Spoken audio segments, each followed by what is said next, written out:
Assalomu alaykum, hurmatli tibbiyot xodimlari. Sizlar bilan doktor Ilhomjon. Bugun hemshiralik ishi birinchi toifa 4-savoli anafilaktik shok, uning etiologiyasi, klinikasi hamda anafilaktik shokda birinchi yordam berish haqida ma'lumot berib o'tamiz. Xo'sh, anafilaktik shok nima? Anafilaktik shok bu organizmga allergiya mahsulotlarining tushishi natijasida organizmning kuchli allergik qarshi reaksiyasi hisoblanadi.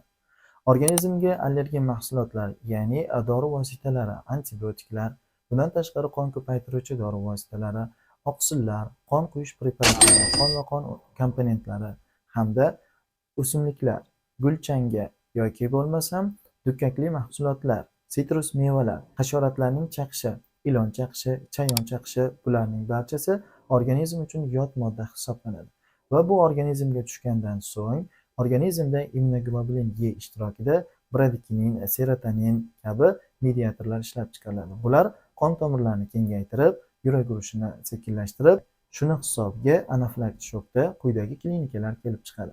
Dori vositasi yuborilgandan so'ng darhol yoki biror bir hasharot chaqqandan so'ng darhol organizmda birdaniga qizib ketish, yurak urishining tezlashishi, nafas olishning tezlashishi hamda qiynalib, stridor nafas olish holatlari kuzatiladi.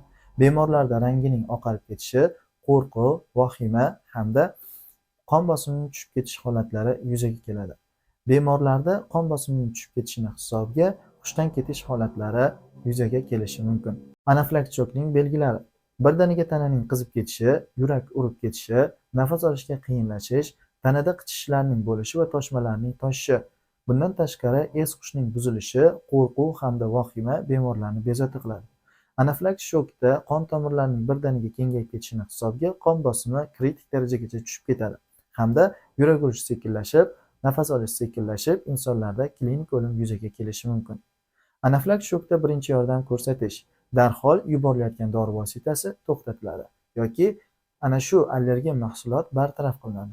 Undan so'ng bemorlar tekis yuzaga yotqizilib, oyoqlari 30-40 sm yuqoriga ko'tariladi. Bu tanadagi qonni yurakka hamda miyaga oqib borishini ta'minlab beradi.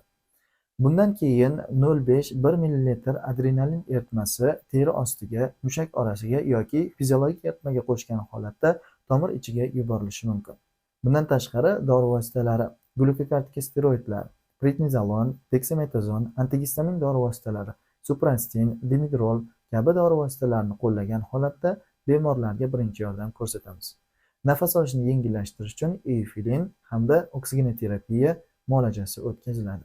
Bemorlar albatta zudlik bilan tez tibbiy yordamga murojaat qilgan holatda shifoxonaga gospitalizatsiya qilinadi.